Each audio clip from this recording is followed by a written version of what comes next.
अरे ओ महारानियों, यहाँ तुम्हारे महलों की तरह नौकर नहीं है, काम कर लो। शांति की ये रौबदार आवाज़ सुनकर उसकी दोनों देवरानियाँ आशा और सुनीता अंदर तक काँप जाती है थी।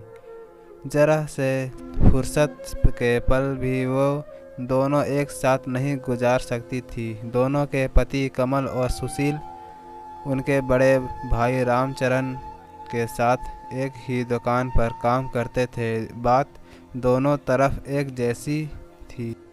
वहाँ दुकान पर दोनों भाई अपने बड़े भाई से एक शब्द नहीं बोल सकते थे और यहाँ घर पर दोनों अपनी सास कम जिठानी से एक शब्द नहीं बोल सकती थी। सास को तो दोनों ने देखा ही नहीं था कि और जेठानी केवल नाम की ही शांति थी। दोनों भाइयों का रामचरण के आदेश पर दुकान के काम में पीले रहना और घर के में शांति के आदेश पर आशा और सुनीता का घर के काम में पीले रहना अब नियति बन चुका था। हालांकि कमल और आशा की शादी को अभी 1 साल और सुशील और सुनीता की शादी को सिर्फ 8 महीने ही हुए थे। दोनों देवरानियां देर रात को जब घर के काम से निपटती तो अपने हारे थके पतियों से कोई शिकायत नहीं कर पाती थी, लेकिन पतियों को सब पता था पर वो व्यवस्था से कुछ न कह पाते। दोनों भाई सब कुछ जानते और समझते थे पर कुछ कह नहीं पाते थे। माँ बाप के मरने के बाद भाभी ने बड़े भाई को ऐसा काबू में किया कि वो तो ना कुछ देखते थे और ना ही कुछ बोलते थे। घर में सिर्फ शांति भाभी का राज था। बड़े भाई के 2 बच्चे थे, एक लड़का और एक लड़की। दोनों भाई अपने उन भतीजे और भतीजी पर जान छिड़कते थे पर भाभी ने कभी अपने देवरों को नौकर से ज़्यादा कुछ नहीं समझा। हर बात में दुभांत करना भाभी की अब आदत सी बन गई थी। दोनों के दिल में भाभी की वैसे तो हर बात चुभती थी पर एक बात आज भी उनके दिल में नस्तर की तरह चुभी हुई थी, जो कमल और सुशील की शादी से पहले हुई थी। हुआ यूँ कि एक दिन तीनों भाई एक साथ खाना खाने बैठे। भाभी ने पहले बड़े भाई को खूब देसी घी में चुबड़ चुबड़ कर रोटियां खिलाई और जब कमल और सुशील खाना खाने बैठे तो देसी घी का डब्बा एक तरफ रख दिया। डालडा से रोटी चुपड़ चुपड़ कर दोनों भाइयों को खिलाने लगी। ये देखकर कमल ने हिम्मत करके भाभी से कहा, भाभी हमको भी देसी घी से चुपड़ कर रोटी दो ना। बड़े भाई को भी तो आप देसी घी की रोटी देती हो। इतना सुनते ही शांति भड़क गई और बेलन नचा नचा कर बोली, हाँ तुम्हारा बाप बहुत जायदाद छोड़ गया है और तुमने बड़े महल खड़े कर दिए हैं, जो तुमको भी देसी घी की चुपड़ हुई रोटियां चाहिए। और भाभी बाप तो हम सभी भाइयों का एक ही था और अब बड़े भाई ही हमारे पिता हैं, तो आप ये दुभांत क्यों करती हैं? कमल ने भराई हुए गले से कहा। इतना सुनते ही शांति का पारा आसमान पर पहुंच गया और उसने बेलन दूर फेंकर मारा और रामचरण से चिल्लाती हुई बोली, मेरे बस का नहीं है कि सबका काम भी करूं और ताने भी सुनूं। पत्नी को क्रोध में देखकर रामचरण की तो जैसे जान ही निकल गई।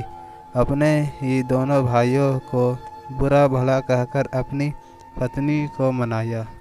इस सब के बीच अपने भाइयों को ये देखने का भी ख्याल भी रामचरण के मन में नहीं आया। उस दिन दोनों भाई भूखे ही सो गए। समय बीता और कमल सुशील दोनों की शादी हो गई, लेकिन हालात जस के तस थे। भाई अपने दोनों भाइयों को इसलिए घर से नहीं निकालता था कि इनसे अच्छे नौकर उसको कहाँ मिलेंगे और भाभी को अब 2 अच्छी नौकरानियाँ मिल गई थी। पर कहते हैं कि समय एक सा कभी नहीं रहता।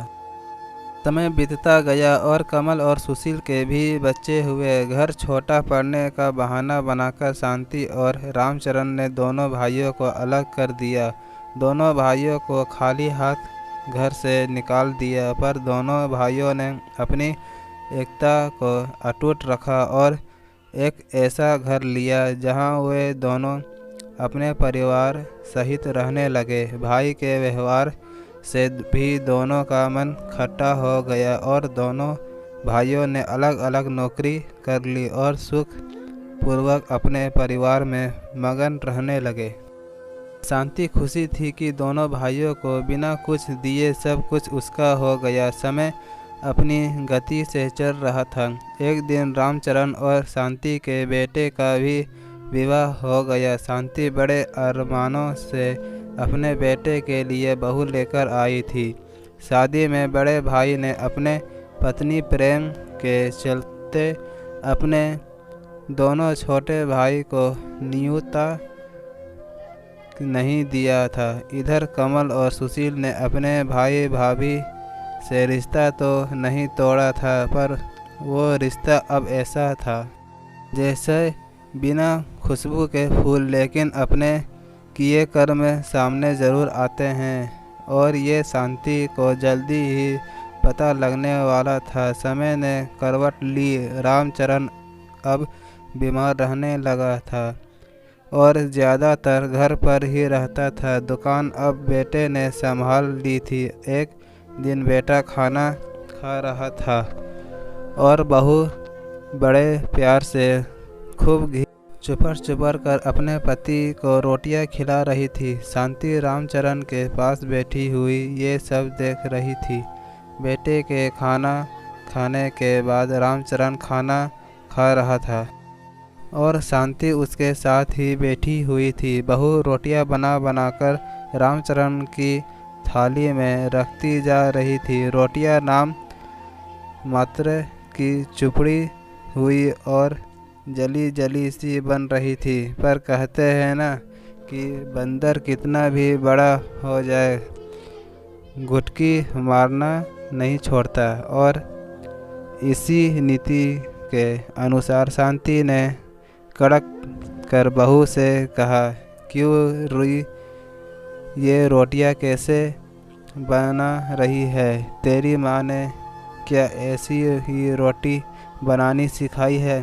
बस इतना सुनना था कि बहू रानी रसोई से बेलन लहराती हुई आई और शांति पर बरस पड़ी। देखो सासू माँ, मेरी माँ पर मत जाना। और रही बात मेरी माँ ने क्या क्या सिखाया है, तो उन्होंने जो सिखाना था वो सिखा चुकी। अब मुझसे बात करो। और क्या हो गया जो जरा सी रोटी जल गई, खा लोगे तो कुछ हो तो नहीं जाएगा? जो सारा दिन अपना हाड़ पहले रहता है दुकान पर, उसका ध्यान करूँ या इनका जो सारे दिन घर में पड़े रहते हैं? रामचरण खाना बीच में ही छोड़कर अपने कमरे में चला गया।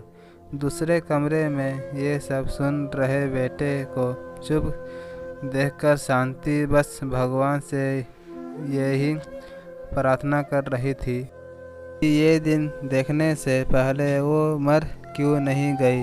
एक मेरे देवर और देवरानियाँ थी जिन्होंने आँख उठाकर भी हम भैया भाभी को कभी नहीं देखा। जवाब देने की तो बात बहुत दूर रही और आज मेरी बहू ही।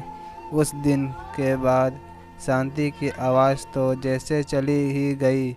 जैसा बहू और बेटा चला रहे थे उसी तरह ही ज़िंदगी को चलने का शांति और रामचरण ने समझौता कर लिया। शांति की तानाशाही को अब विराम लग चुका था। शांति अब अपनी देवरानियाँ के बीच उपहास और दया का पात्र बन गई थी। घड़ी घड़ी पुरानी बातों में खो जाना अब उसकी आदत बन चुकी थी।